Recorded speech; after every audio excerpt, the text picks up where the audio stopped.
அனைவருக்கும் வணக்கம். நான் படித்து ரசித்த கதையை நீங்களும் படித்து கேட்டு மகிழுங்கள். கதை பிடித்திருந்தால் அனைவருக்கும் பகிருங்கள்.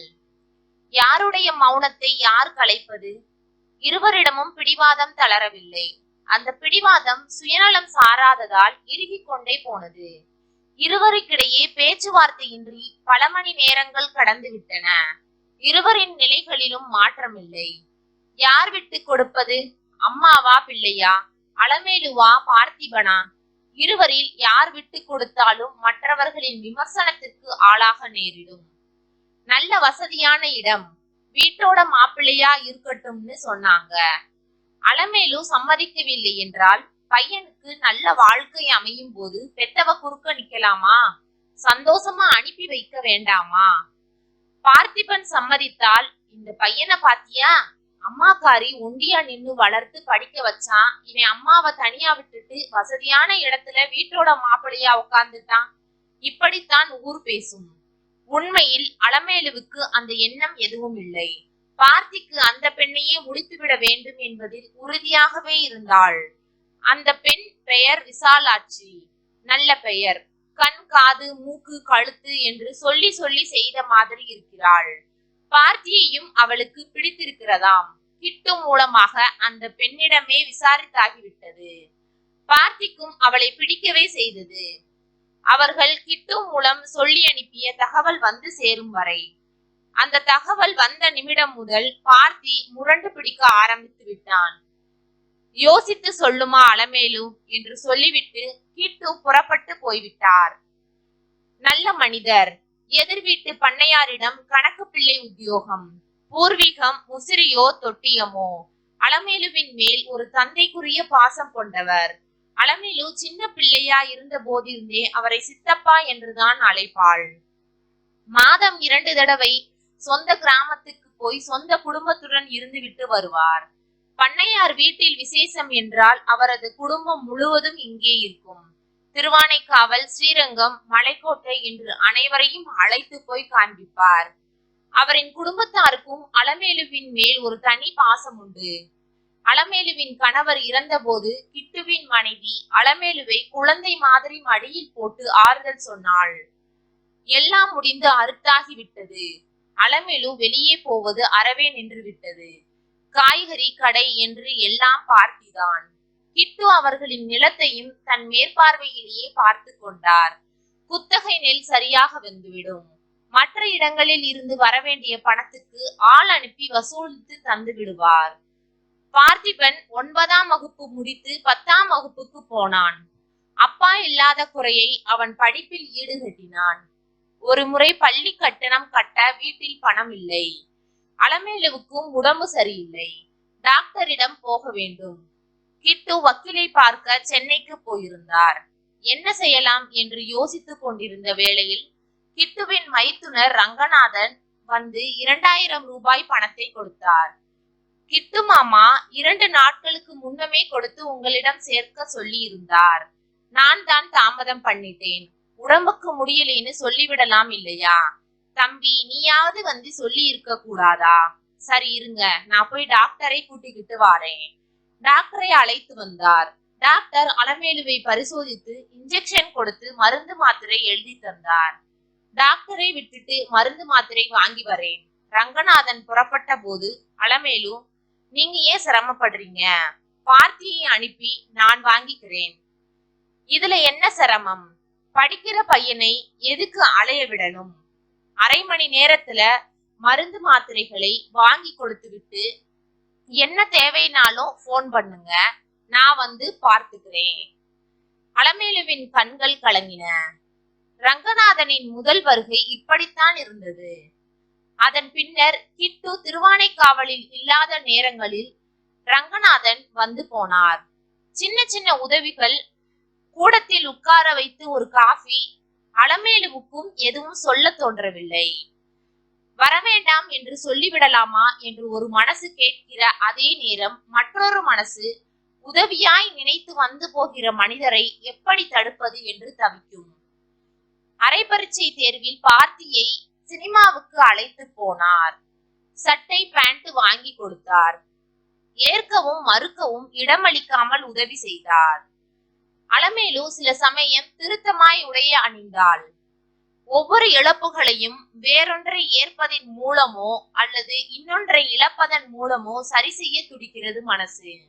அந்த துடிப்பே ரங்கநாதன் முன் அவளை புது மனுஷியாய் உயிர்ப்பித்துக் கொள்ளவும் செய்தது.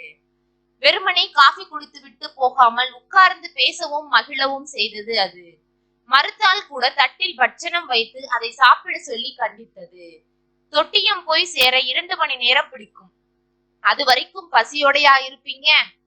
ஒரு சில நேரங்களில் இருப்பதை இல்லாதது போலவும் இல்லாததை இருப்பது போலவும் பாவனை செய்வதிலும், அது மாயை என்று தெரிந்தாலும் அந்த உண்மையை மறுத்து அல்லது மறைத்து மனம் கொள்கிற சந்தோஷத்தில் தான் வாழ்க்கை நகர்கிறது. அலமேலுவின் வாழ்க்கையும் அவ்விதமே சென்றது. இன்னதென்று அறுதியிட முடியாத நட்பு அவர்களை இயக்கியது. பார்த்தி பள்ளி படிப்பு முடிந்து காலேஜில் சேர்ந்தான். அழைத்து கொண்டு போனது, வந்தது, பணம் கட்டியது என்று எல்லாமே ரங்கநாதன் தான். அவன் என்ன சின்ன பையனா? நீங்க ஏன் வெயில்ல அலைஞ்சுக்கிட்டு? ஆமாம் ஆமாம், பெரிய பையன்தான், காலேஜுக்கு போயாச்சுல்ல. பார்த்தியின் தோளில் தட்டி கொடுத்து கவனமா படிக்கணும் என்றார். பின்னர் புறப்பட்டார். அதற்கு பின்னர் பார்த்தி உண்மையிலேயே பெரியவனாகிவிட்டான். அம்மாவின் இந்த நட்புக்கு வெளியில் கிடைத்த விமர்சனங்களை அவனை வருத்தமுறவே செய்தன. நேரடியாக யாரும் அவனிடம் கேட்டதோ சொல்லியதோ இல்லை. கிட்டுவுக்கும் இதில் உடன்பாடில்லை. ரங்கநாதன் வருவது அவருக்கும் பிடிக்கவில்லை. உனக்கும் குடும்பம் குட்டின்னு இருக்கு, ஊர் வாயில விளறது நல்லதில்லை, நாசுக்கா எடுத்து சொன்னார். அலமேலுவிடம் எதுவும் சொல்ல முடியாது. ஒத்தைக்கு துக்கப்பட்டு கொண்டிருப்பவள் பாவம்.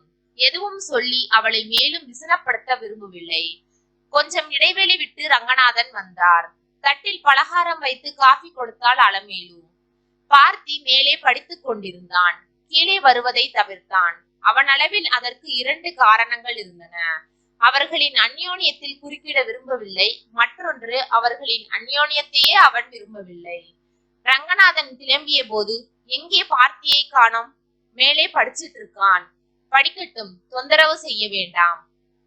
ரங்கநாதன் கிளம்பிய பின் அலமேலு மாடிக்கு போய் வீட்டுக்கு வந்தவங்களை வாங்கன்னு ஒரு வார்த்தை கீழே வந்து கேட்க கூடாதா? நான் வந்து கேட்கலன்னு அவர் என்ன வராமல் இருந்துட போறாரா? கண்களிலும் வார்த்தைகளிலும் வெறுப்பு. அதிர்ந்து உறைந்தாள் அலமேலு. காலேஜ் போனதும் பெரிய மனுஷன் ஆயிட்டியா? அவன் மௌனமாயிருந்தான். அலமேலுவை உலுக்கி விட்டது அந்த கேள்வி. அதன் பின் அலமேலு மாறி போனாள். ரங்கநாதன் வருவது குறைந்து ஒரு இடத்தில் நின்று விட்டது. அலமேலுவிடம் பழைய சோகம் அப்பிக்கொண்டது. அந்த சம்பவத்துக்கு பின் பழைய அம்மாவை அவனால் பார்க்க முடியவில்லை. கொஞ்ச வருடங்கள் கழித்து அவன் செய்கைக்கு அவன் வருத்தப்பட்டான். அம்மாவுக்கு என்று இருந்த ஒரு சின்ன சந்தோஷத்தை சுயநலவாதியாய் தட்டி பறித்து விட்ட மாதிரி இருந்தது. ஒரு முறை பணத்தட்டுப்பாடு வந்தபோது தானே முன்வந்து, நான் ரங்கநாதன் அங்கிள் கிட்ட போய் பணம் வாங்கிட்டு வாரேன் என்றான். பதில் எதுவும் சொல்லாமல் கொஞ்ச நேரம் அமைதியாக இருந்த அலமேலு, வேண்டாம், பக்கத்துல மார்வாடி கடை இருக்கு, நகையை வைத்து நானே ஏற்பாடு பண்ணிடுறேன். பார்த்தி மௌனமானான். எந்த இடைவெளிகளையும் சரி செய்ய அலமேலு விரும்பவில்லை. பார்த்தியின் மேல் கோபம் எதுவும் இல்லை. இடையில் வந்த அன்பையும் நட்பையும் ஏற்றது அவனுடைய நன்மையையும் கருத்தில் கொண்டுதானே. தன் உதிரத்தின் மேல் யார்தான் கோபம் கொள்வார்கள்? பார்த்தி படிப்பு முடிந்து திருச்சியிலேயே நல்ல வேலைக்கு போனான். முதல் மாத சம்பளத்தில் சந்தன கலரில் அம்மாவுக்கு பட்டுப்புடவை எடுத்தான். கிட்டுவுக்கும் வேஷ்டி சட்டை எடுத்து கொடுத்தான். அம்மாவுக்கு தெரியாமல் வேஷ்டி சட்டை எடுத்து கொண்டு போய் தொட்டியத்தில் ரங்கநாதனை பார்த்து காலில் விழுந்து வணங்கி ஆசீர்வாதம் வாங்கினான். தான் முதல் மாதம் வாங்கிய சம்பளத்தில் வாங்கியது என்று சந்தோஷமாய் சொன்னான். மகிழ்ச்சியுடன் அவரும் ஏற்றுக்கொண்டார். ஒண்டியான் என்ன உன்னைய ஆளாக்கி இருக்காங்க, கடைசி வரைக்கும் அம்மாவை பக்கத்துல வச்சு பாத்துக்க, படித்த பையன், நான் அதிகம் சொல்ல வேண்டியதில்லை. பார்த்திக்கு மனதுக்குள் ஏதோ அடைத்தது. ரங்கநாதன் குடும்பத்தினர் அனைவரும் அவனை அன்பாய் நடத்தினார்கள். இவன் மறுத்தும் கட்டாயப்படுத்தி சாப்பிட வைத்து அனுப்பினர். தொட்டியம் பஸ் ஸ்டாண்டில் நின்ற போது அவனை அறியாமலேயே அவன் அழுதான். எந்த காரணத்துக்காகவும் அம்மாவை தனியாக விடக்கூடாது என்று உறுதி எடுத்துக் கொண்டான். 2 வருடங்களில் கிட்டு மூலமாக கல்யாண ஏற்பாடுகள் நடந்தது. அலமேலு, கிட்டு எதிர் வீட்டு மாமா மாமியுடன் தில்லை நகர் போய் பெண் பார்த்துவிட்டு வந்தனர். பெரிய வீடு, கான்ட்ராக்டர், ஒரே பெண், வீடு முழுக்க வேலைக்காரர்கள், எல்லாம் ஒத்து போயிருந்தது. பெண் பார்க்க போயிருந்த போது கூட எந்த நிபந்தனையும் சொல்லவில்லை. 2 நாட்கள் கழித்து கிட்டுவுக்கு தகவல் சொல்லிவிட்டார்கள். அவரும் நேரிலேயே போயிருந்தார். பெண் வீட்டில் இல்லை, வெளியே போயிருந்தாள். பெண்ணின் அப்பாவும் அம்மாவும் இருந்தனர். நீங்க பெரியவர், கோச்சுக்க கூடாது, கொஞ்சம் அவசரப்பட்டு வர சொல்லிட்டோமோன்னு தோணுது. கேள்விப்பட்ட விஷயங்கள் அவ்வளவு மனசுக்கு பிடித்தமா இல்லை. பையனோட அம்மாவை பார்த்தால் கையெடுத்து கும்பிடுற மாதிரிதான் இருக்காங்க. ஆனால் கிட்டு அதிர்ந்தார். ஆனால் வெளியில் காட்டிக் கொள்ளவில்லை. அலமேலு பள்ளிக்கூடம் போன காலத்திலிருந்து எனக்கு தெரியும். என்னோட மூத்த பொண்ணு மாதிரி அவ. போராத காலம் விதவி ஆயிட்டா. நான் வெளியூர் போயிடுற சமயத்துல ஏதாவது வேலைனா என் மச்சினனை அனுப்பி வைப்பேன். மற்றபடி நீங்க ஏதாவது கேள்விப்பட்டிருந்தா அது உண்மையல்ல. பெண்ணின் பெற்றோர்கள் சமாதானமான மாதிரி தெரியவில்லை. யோசிச்சு சொல்லுங்க. குளித்தலையில் இருந்து கூட ஒரு பெண்ணின் ஜாதகம் வந்திருக்கு. எங்க பண்ணையார் தான் உங்க வீட்டுல எடுக்கலாமேன்னு யோசனை சொன்னார். அலமேலுவை உங்க சம்பந்தியா பார்க்காதீங்க, தங்கையா பாருங்க. நான் புறப்படுறேன், விடை பெற்று கிளம்பினார் கிட்டு. மறுநாள் பெண்ணின் தந்தையை கிட்டுவை சந்தித்து தகவல் சொன்னார். கல்யாணத்துக்கு அப்புறம் பையனை எங்க வீட்டிலேயே இருக்க சொல்லணும். வீட்லயும் அதான் அபிப்பிராயம். எங்க பொண்ணுக்கும் பையனை பிடிச்சு போச்சு. சம்மதம்னா தை மாசம் திருமணம் வச்சிடலாம். நான் எதுவும் சொல்ல முடியாது. அலமேலு கிட்டையும் பையன் கிட்டையும் கேட்டுட்டு சொல்றேன். கிட்டு பதில் சொல்லி அனுப்பி வைத்தார். அவருக்கு மனசுக்குள் ஒரு கஷ்டம் நிலவியது. அலமேலுவின் மேல் ஒரு சின்ன கோபமும் பிறந்தது. பின்னர் அது மாறி இரக்கமானது. கிடைத்த அன்பில் சற்றே நெகிழ்ந்ததின் விளைவில் இப்போது சிலுவை சுமக்கிறாள் அலமேலு. கிட்டு விஷயத்தை சொன்னதும் அலமேலு சற்று யோசித்து சரி சொல்லிவிட்டாள். சற்றும் யோசிக்க அவசியமில்லாத மாதிரி பார்த்தி முடியாது என்றான். கிட்டு தாத்தா அவரை அப்படித்தான் கூப்பிடுவான். நடுவில் எதற்கு அவர்களை போய் பார்த்து வந்தார்? என்ன பேசினார்கள்? வீட்டோடு இருக்க வேண்டும் என்கிற தங்கள் விருப்பத்தை அப்போதே சொல்லாமல் ஏன் இப்போது சொல்ல வேண்டும்? பார்த்திக்கு தெளிவு வரவில்லை. ஆனால் அம்மாவை தனியாக விட வேண்டிய எந்த முடிவுக்கும் அவன் தயாராகவில்லை. அம்மா சம்மதிக்க, மகன் மறுக்க ஒரு மௌன போராட்டமே நடந்தது. இருவருமே பேசாமலேயே இருந்தனர். யார் முதலில் பேசுவது என்ற தயக்கமும் கூட. கடைசி தாயே போர் நிறுத்தம் அறிவித்து மகனிடம் வந்தாள். காஃபியை மேஜை மேல் வைத்துவிட்டு, பெண்ணை பிடிச்சிருக்குன்னு நீதான சொன்ன, படக்கென்று விஷயத்தை தொடங்கினாள். இப்ப மட்டும் என்ன பிடிக்கலைன்னா சொல்றேன், முகம் கொடுக்காமல் பதில் சொன்னான். அப்பாடா, அந்த அளவுக்கு அலமேலுவுக்கு சந்தோஷம். எங்கே பெண்ணையே பிடிக்கவில்லை என்று சொல்லிவிடுவானோ என்று பயந்தாள். திருவானைக்காவலும் தில்லை நகரும் பக்கம்தான் பார்த்தி. அடிக்கொரு பஸ் இருக்கு. பைக்ல வந்தேனா 10 நிமிடம். இதுக்கு போய் பிடிச்ச பொண்ண வேணாம்னு சொல்லலாமா? அவங்களுக்கும் ஒரே பெண் தானே, பக்கத்திலேயே வச்சுக்கணும்னு ஆசை இருக்காதா? அதுதான் காரணம்னு உங்களுக்கு நல்லா தெரியுமா? அதாதான் இருக்கணும். இல்லாததை எல்லாம் ஏன் கற்பனை பண்ணிக்கிற பார்த்தி? பார்த்திக்கு மனசு வலித்தது. அப்படித்தான் கற்பனை பண்ணிக்கொண்டு அம்மாவின் சந்தோஷத்தை பறித்தோமோ? அவன் அம்மாவை பார்த்தான். அலமேலுவின் கண்களில் ஒரு ஏக்கமும் கெஞ்சலும் இருந்தது. அதையும் மீறிய சோகம். முதலில் கிட்டுவின் முக பாவனையிலேயே அவள் சந்தேகம் கொள்ளத் தொடங்கினாள். எங்கே மறுத்து விடுவார்களோ என்று பயந்தாள். இந்த நிர்பந்தத்தோடாவது அவர்கள் சம்மதித்தமைக்கு உள்ளுக்குள் மகிழ்ந்தாள். பார்த்தி குழந்தை பிறந்ததுக்கு அப்புறம் எல்லாம் சரியாகிவிடும்.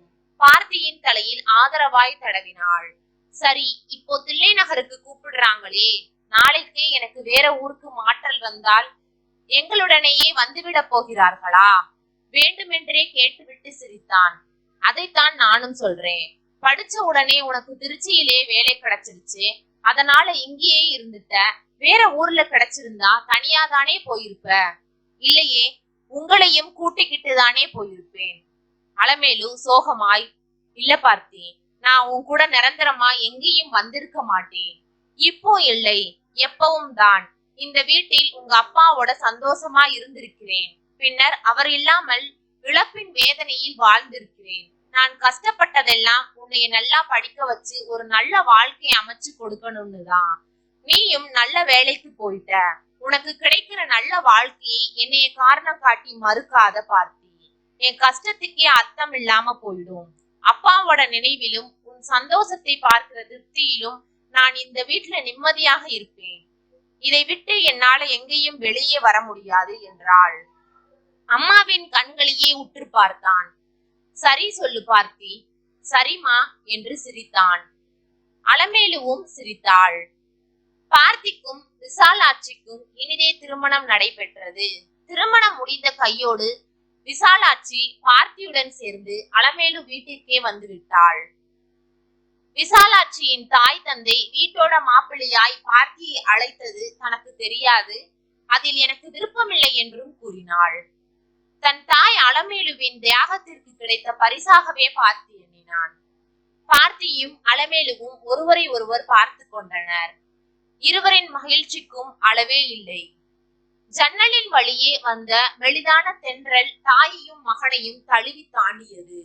அவர்களின் சந்தோஷத்தையும் பகிர்ந்து கொண்டு. நன்றி. கதை பிடித்திருந்தால் லைக் பண்ணுங்க, ஷேர் பண்ணுங்க, சப்ஸ்கிரைப் பண்ணுங்க. உங்களுடைய கருத்துக்களை கமெண்ட் பாக்ஸில் தெரிவிக்கவும். தங்கள் ஆதரவிற்கு நன்றி.